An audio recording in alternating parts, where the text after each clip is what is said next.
Well, that was a little different. We had a guitar in some of the music today, so that was great. It was Mr. Blake Franklin. He called me Mr. Ben Franklin. That's kind of weird hearing your brother call you Mr. But I tell you what, every time, I'm sure all of y'all got different people that you've got past memories with, but whenever I see Philip DeMarco, I think about so many different things growing up. Just different things will pop in my head from different times whenever I see him. And I don't know why, but if you've ever seen the movie Dumb and Dumber, when they're riding on the scooter, it reminds me, I always have flashbacks of Philip, because Philip used to drive a scooter up to the house all the time. And it was you know, you'd have to see the movie to know. It's just, he always had a scooter, and I was envious of that. I never had a scooter. I thought it was cool. A few times he'd let me drive it, and I'd say, "Dad, can I get one?" He'd say, "Absolutely not." You know. So it was just one of those things. I got to ride one, but never actually owned one. But whenever I see Philip, I imagine him pulling up on that little red scooter and the little white bucket helmet. But anyway. I hope I have more sense like Jeff Daniels. Oh yeah, no, you did. Philip was always a very safe driver, so it's just the scooter connection. It's not. Philip didn't try to drive to Denver on a scooter or nothing like that. But hope everyone had a great week this week. I know it's kind of warmed up, and hopefully we're getting a little bit closer to fall time. You know, I guess fall in Alabama is not really until October, and then maybe, right? So, but hopefully we'll start getting some relief on the weather. Had a little bit of rain. That was the first time I had rain in my house in like weeks. So it's hit or miss, you know, wherever, depending on where you live. But you know, over the years, not just myself, but every one of us, we've been to church countless times. You know, whether it was this group or that group, or you know, wherever you may have grown up going to church. We've been going to church for many times, and you've heard countless messages, you know, at different congregations. We've heard, you know, a lot of times we've heard the same topic, but given from a different perspective. So even though it's a familiar topic, maybe you get some different light shined on it, depending on the speaker or what, also where you might be in life. That can also affect, you know, the message that you hear. But if I were to ask you, what was the favorite, like what is the most powerful sermon or message you ever heard in your life? Could you pick one, you know? What was it about it that, you know, made that message stick with you? And maybe it's probably hard to just pick one. Maybe you've got a couple that really stood out to you. And maybe that's something that changes, you know. Who was the person that was speaking? What was the actual message? And like I said, what was the circumstance you were going through at that particular time? Obviously, you know, people might be going through a bad time in life. You know, maybe they've got some trials going on, and a message of encouragement might hit them completely different than the person that's on top of the mountain at that particular time. They're like, everything's fine. Why do we need encouragement, right? So it's all relevant to where you are. But, you know, have you ever been in services and heard this wonderful message, great message, from your perspective, of course, and when you heard it, you looked over to your right or you looked over to your left, and you were like, man, I wish that so-and-so would have heard this today. You know, maybe it was a particular friend, or maybe it's your spouse, maybe it's your kid, who knows. But have you ever heard a great message that you were like, afterwards you were like, man, I wish so-and-so would have been here today. He or she should have heard that. It would have benefited them, right? And, you know, really when you think about that, and I'm talking about when you hear a message that you think so-and-so needs to hear that, okay, from that perspective. And then you think about this thing that my dad told me many years ago. He's like, Ben, you can't change anybody. You know, the only person in the world you can change is you. That's it. And when you think about that, that's pretty darn hard, right? If you as an individual say, you know, I'm gonna make these changes in my life, That can be a mountain, right? But a lot of times we fall into this belief that we can change others, and we really can't. We really can't. We can only effectively change ourselves, and like I said, that can be difficult. But however, we still hear others think that it's their job to change people, right? And, over the years, in various sales meetings, when I was in management, oh, you got to get them to do this, that, and, and, they're going to do what they want to do, right? People are going to go their own road, their own journey. But, you never hear anybody say, this is what I can do to change me. That's the correct position we should take. How can I change to help an organization? Or, the famous JFK speech that we always hear, right? Ask not what you can do, or not, ask not what your country can do for you, but what you can do for your country. That goes back to what? Self. Only being able to control yourself. Let's go over to the book of Matthew, Matthew chapter 5. And in Matthew chapter 5, and pick up in verse 17. And we're going to read a few scriptures here in Matthew chapter 5 and verse 17. And we begin, do not think that I have come to abolish the law or the prophets. I did not come to abolish, but to fulfill. For I truly say to you, until heaven and earth shall pass away, one jot or one tittle shall in no way pass from the law, until everything has been fulfilled. Therefore, whoever shall break one of these least commandments, and shall teach men, so shall be called least in the kingdom of heaven. But whoever shall practice and teach them, this one shall be called great in the kingdom of heaven. Notice that the person who practices God's law and the person who teaches God's law, those are going to be called great in the kingdom of heaven. For I say to you, unless your righteousness shall exceed the righteousness of the scribes and the Pharisees, there in no way that you shall enter into the kingdom of heaven. You have heard that it was said to those in ancient times, you shall not commit murder. All right, that's one of the laws. But whoever commits murder shall be subject to judgment. But I say to you, and this is an example of Christ, what? Fulfilling the law. But I say to you, everyone who is angry with his brother without cause shall be subject to judgment. Right? Now you have heard it said, whoever shall say to his brother, Raca, shall be subject to the judgment of the council. But I say to you, whoever shall say, you fool, shall be subject to fire of Gehenna. For this reason, if you bring your gift to the altar, and there remember that your brother has something against you, leave your gift there before the altar, and go your way. First, be reconciled with your brother, and then come and offer your gift. Agree with your adversary quickly, while you are in the way with him, lest your adversary deliver you to the judge, and the judge deliver you to the officer, and you be cast into prison. And in verse 26, truly I say unto you, there is no way that you shall come out of there until you have paid every last coin. Now, when we read these verses, think not that I've come to destroy the law, but to fulfill. And we see this various verses talking about my brother. Ask yourself, who's your brother? That was a question that was asked of Christ. It's not just your physical brother, it's your fellow man, fellow mankind. In these verses, we see that Christ wasn't here to rewrite the laws or do away with them, but he was here to promote true change, right? In this case, I believe that Christ was talking about not just keeping the law, right? You've heard, it's wrong to commit murder, but he is teaching the importance of the spirit of the law. The spirit of the law. Yeah, I thought about killing him, right? I thought about how I could get away with murdering this person, but obviously I didn't do it because I don't want to go to jail. Well, according to these scriptures, you're guilty of murder.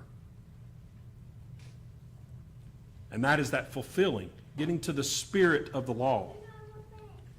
and the importance of it. You know, when a person makes the decision that they are ready for true change, it comes from within.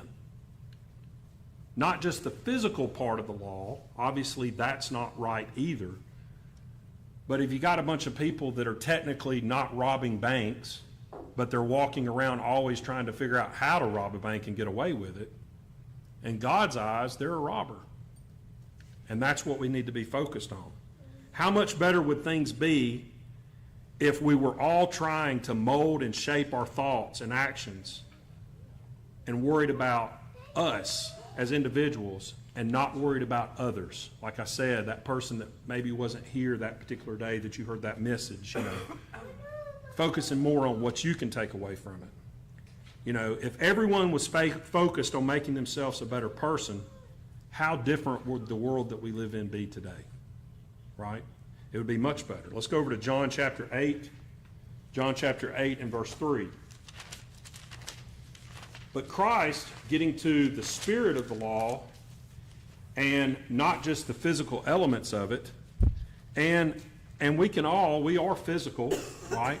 So obviously, many times, the physical part of the law is going to be the part that we get judged on mostly, because no one knows what you're thinking, but God does. And you do. And that's where you come into play there. But John chapter 8 and verse 3, and it says, Then the scribes and the Pharisees brought to him a woman who had been taken in adultery. And after seeing her in the center, they said to him, Teacher, this woman was caught in the very act of committing adultery. And I know we've went over this many times, but it still has a valid point. And they said to him, Teacher, this woman was caught in the very act of committing adultery. And in the law, Moses commanded to those who commit such a sin should be stoned. Therefore, what do you say? Now they said this to tempt him so that he might have cause to accuse him. So they might have a cause to accuse him. But Jesus stooped down and wrote on the ground with his finger. And they continued to ask him. He lifted up and said to them, Let the sinless one among you cast the first stone. And again he stooped down and wrote on the ground. But after hearing this, they were convicted, each by his own conscience, and went out one by one, beginning with the older one until the youngest. And Jesus was left alone with a woman standing in the center. And when Jesus lifted himself up and saw that no one but the woman, he said to her, Woman, where are your accusers? Did anyone condemn you? And she said, No one, Lord. And Jesus said to her, Neither do I condemn you. Go and sin no more. And then Jesus spoke to them again, saying, I am the light of the world. And this is in verse 12. The one who follows me shall never walk in darkness, but shall have light of life. And therefore the Pharisees said to him, You are testifying about yourself. Your testimony is not true. And Jesus answered and said to them, Even if I testify about myself, my testimony is true, because I know where I have come from and where I'm going. But you do not know where I come from and where I go. And you judge according to the flesh, and I judge no one. You know, when you think about that, that's all you and I are capable of doing also. We are only capable of judging others in the flesh. We're not able to judge people internally, right? And unless they tell us what they're thinking, and then again, they could be lying to us, because we're only capable to judge in the flesh because we're in the flesh. Now, Christ, on the other hand, he was able to judge righteously, but yet he didn't. He didn't. You know, and according to John 8, the Pharisees were convicted by their conscience. And that's really what you and I need to be convicted on daily. How does our conscience convict us? Remember in Matthew 5 and verse 20, we have to exceed that righteousness of the Pharisees. How do we exceed that righteousness of the Pharisees? Let's go over to John chapter 4, just a few pages over. John chapter 4, and pick up in verse 7. John chapter 4 and verse 7. And, you know, it's the famous story with Jesus and the well, needing water. And picking up, it says, And a woman came out of Samaria to draw water, and Jesus said to her, Give me some of the water to drink. for his disciples had gone away into the city so that they might buy provisions. And therefore the Samaritan woman said to him, "How is it that you, being a Jew, ask me, a Samaritan woman, to give you water to drink? For Jews do not associate with Samaritans." You know, I think the best way that you and I can compare this is when you watch some of the old various history videos of what America looked like in the 60s, when in various buildings there were different bathrooms and water faucets for white people, and at that time referred to as colored people. And you weren't supposed to drink from this fountain or that fountain. And what we look here in the scripture is something very similar to that. This Samaritan looking at Jesus saying, "You're a Jew, and you're wanting to drink water that I give you?" As if there was some kind of a cultural thing going on there. We've talked about that before. But, go to say, it wasn't right back then, and it wasn't right when we were doing it in our country in the 60s. That was before I was even born. We're all God's children. But we see a similar type of attitude that was taking place. And it says, the Samaritan woman, "How is it you, being a Jew, ask me, a Samaritan woman, to give you water to drink? For Jews do not associate with Samaritans." And in verse 10, Jesus answered and said to her, "If you had known the gift of God, and who it is that said to you, 'Give me some water to drink,' you would have asked him, and he would have given you living water." And the woman said to him, "Sir, you have nothing with which to draw water, and the well is deep. And how do you have the living water?" So she's thinking of a physical, and he's speaking spiritual, of course. And in verse 12, "Are you greater than our father Jacob, who gave us this well and drank from it, and his sons and his cattle?" And Jesus answered and said to her, "Everyone who drinks of this water will thirst again. But whoever drinks of the water that I will give him shall never thirst. Rather, that water that I will give him shall become a fountain of water within him, springing up into everlasting life." And what is her response? The woman says to him, "Sir, give me this water, so that I will not thirst or need to come here to draw." And, think about that. There was a famous movie a few years ago, The Last Crusade, about Indiana Jones. They get in the room where supposedly the cup that Christ used at the Last Supper. And it was believed that if you drank water out of that cup, you would live forever, right? And so the man grabs that cup and he drinks of the wrong cup, and he just completely dissolves. And it's the comparison that I'm making here is this woman, immediately when she thought that this water had something to gain for her, she was like, "Give it to me. Give it to me." Without counting the cost, without asking any questions, right? And of course, Christ did not give it to her, but what we see here, the water that Christ was speaking of, it's different than any water than you and I have ever drank before. And it's interesting that Christ used a substance that flows inside us of an example of true change. This water that just fills us up, and life comes from it. And just like the woman from Samaria, we too would want that water. Give it to me. If there was a special pill or what have you that would make us live forever, right? Very quick, "Oh yeah, give it to me." But we don't need it to be that way. We need to ask questions. And just like this woman, she wanted it immediately. But so many times do we take time to count the cost of what this commitment is going forward that we're about to sign up for? And that's an important question. Let's go over to Luke chapter 14. Luke chapter 14.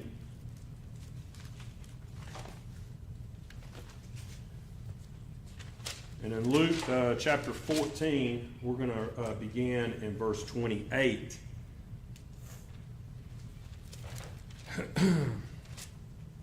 And it says, "For which of you, desiring to build a tower, does not first sit down and count the cost, whether he has sufficient for its completion?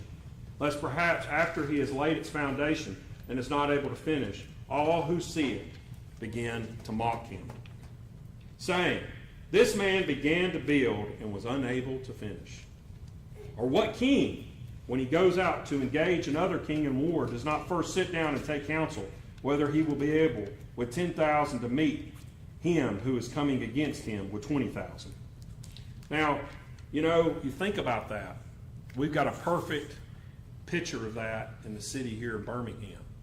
If you're ever coming up 31 over by where Top Golf is in the BJCC, there is a huge church building that's been sitting there for, 10 or 15 years, maybe 10 years. And I don't know what church it is, but they bought the land, they began to build the building, and it's just sitting there.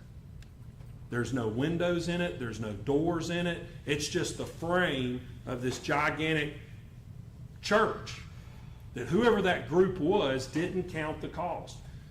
Whether it was their money dried up or something went wrong or what have you, I don't know. But that's that point that we see here in this verse. Christ is telling us He wants us to really change, but He doesn't want it to be an incomplete project. It doesn't need to be one of those individuals that just runs down the aisle and jumps in the water and gets baptized without really thinking things through, right? Counting the cost. Why are you being baptized? What is it that you're needing to be forgiven for? What are your beliefs, right? Some actual time to sit down and count the cost of what it is. And this is one of the reasons why, we don't really have children get baptized, right? It's because children aren't really capable of asking those tough questions. In fact, some adults aren't, right? But He does want us to put deep thought into this change. What is necessary for me to change? What are the benefits, long-term and short-term, of me making these changes in my life? And here's one of the big ones, we a lot of times think about the benefits, but what are the challenges that I'm going to face? If you're a person that's going to begin observing the Sabbath, you very well could lose your job because you can't work certain times, right? If you're going to attempt to keep the holy days, once again, how are you going to cross that bridge? You got to give some thought into these things. And, and what are those challenges going to be going forward? What are we, and you think about this, what we are building is the foundation for the greatest building that we've ever built in our life. We are in the process of allowing God to build within us a future child of God. And that's, I know that there's other scriptures that we could turn to that we refer to ourselves as a temple. We're supposed to be a temple of God, right? But we're also, hopefully one day, going to be a child of God, right? Christ is our elder brother. And make no doubt about it, this is more important than any presidential debate or election that'll ever take place where this side says they're going to do this and this side says they're going to do that. And then you hold your fingers crossed, so to speak, that they just do half of the things they say they're going to do, right? Well, with God, everything that He says is going to happen is going to happen. And so to speak, you can take that to the bank. There is no gray area. His kingdom is coming to this earth. Satan is going to be bound. There are going to be resurrections that take place, right? Let's go to 1 Corinthians chapter 11. 1 Corinthians chapter 11 and verse 28. 1 Corinthians chapter 11 and verse 28.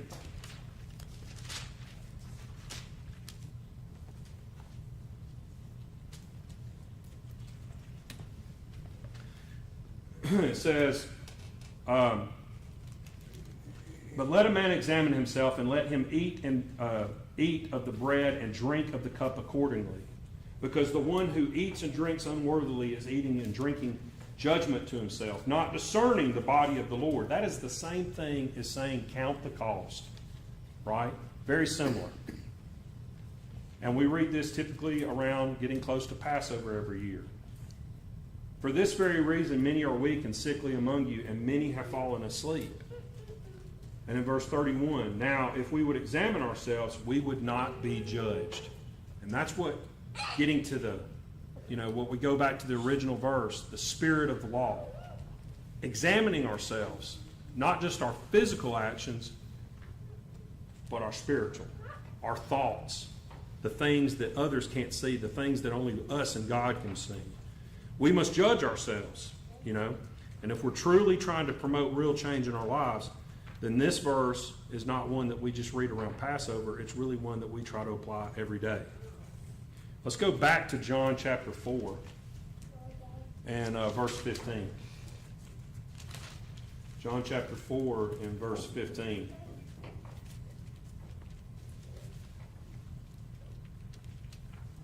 And it says, the woman said to him, Sir, and this is back at the well, give me this water so that I will not thirst or need to come here to draw water. And Jesus said to her, Go call your husband and come back here. And in verse 17, the woman answered and said, I do not have a husband. And Jesus said to her, You have spoken well in saying, I do not have a husband. For you have had 5 husbands, and the one whom you now have is not your husband. This you have spoken truly. Now, we know what Christ is conveying to her. This woman wanted that water immediately. And one of the other things that I catch on here is that she says, give me this water so that I will not thirst, and what? I won't need to come here and draw water. That's the wrong attitude. We want to have God's Spirit, right? Not so that we don't ever have to go to Him again for more, right? That conversion process of wanting to be a part of God's family is not, give me what I need so I can be self-efficient. No, it's allow me to become part of your kingdom. And I want to rely on you every day of my life and every day for the rest of eternity. And what also he was bringing to her attention was that she had some things she needed to work through with multiple husbands or what have you. And we all have things that we need to work through. And, you know, Christ knew, just like that woman from Samaria, needed to count the cost and do some self-examining. And that's what you and I are hopefully doing. That's what, hopefully, when we were baptized and as God's Spirit, as we gain more of that and our eyes are open to more things and we come to understand more and we grow in grace and knowledge, that we're making changes in our life. Remember what Christ said to the Pharisees. Let's go to Matthew chapter 23. Matthew chapter 23 and verse 27.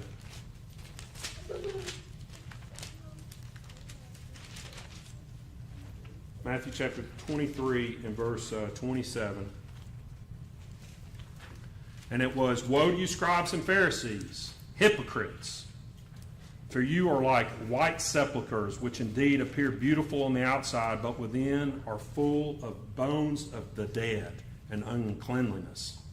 Likewise, you also outwardly appear to men to be righteous, but within are full of hypocrisy and lawlessness. God is not calling us to just look pretty. We have to be the whole package. The whole package. To exceed the righteousness of the Pharisees, we must want to change the right way, God's way. We can't just wear the name tag, so to speak. That's not enough. It's not enough to just look like a Christian. We must be one inside and out. And, you know, let's go to John chapter 7 now. So, John chapter 7.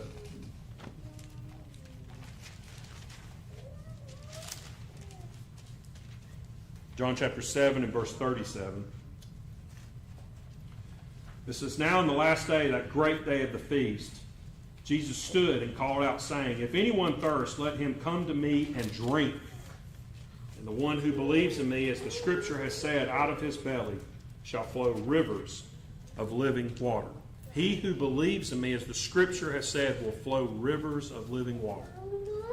We're going to be a part of something bigger than ourselves, right? This is important. We don't get to choose the way we believe in Christ. We must do it in the way that the Scripture says. We have to worship Christ in spirit and in truth. Spirit and in truth. And, I'll put this out there, we don't know all the truth. So that's something that we rely on God's mercy, because we're going to make mistakes. and also His grace. So, but God does want to be worshiped in spirit and truth. Let's go for a final verse to John chapter 4, verse 23. John chapter 4 and verse 23.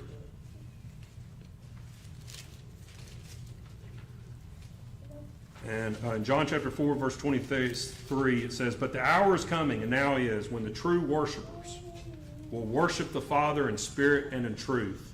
For the Father indeed is seeking those who worship Him in this manner." That's who God is seeking. Those that want to worship Him in spirit and truth, in His manner, His way, right? His way.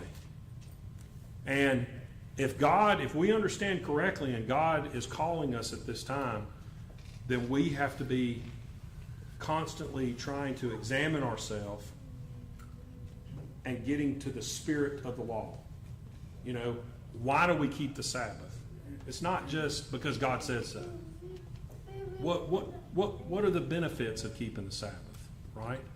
To worship God in spirit and truth. But this is a day that we sharpen the saw, so to speak. This is a day of reflection of what all we encounter over the past week. That's why it's a weekly thing. Where did we fall short this week? Where were our highs? Where were our lows? Right? Are we doing that? That's part of examining. And God gives us this day to grow closer to what He created us to be, to what He intended us to be. Not what Satan intends for us to be, because Satan intends for us to be ashes. God intends for all of mankind, if they're willing to go His way, to be a part of His kingdom and His family, right? To be able to look at Christ and say, that is my elder brother. Think of the honor of that, right? You know, when you have siblings, you know, when one of them does something great or they're a good person, you brag to others about them. Oh, that's my sister, that's my brother, right? Same thing with parents or you hear people all the time, you know, someone that's very famous, they'll say, well, that's my great nephew, you know. Well, the ability to be able to look and say Christ is your actual brother. There's nothing greater than that. There's nothing greater than that you're part of that family. And so hopefully we're doing the things that we need to do as a congregation, as individuals, examining ourselves, growing closer to God, and growing in grace and knowledge and understanding. And hope you have a good rest of the week. Sabbath.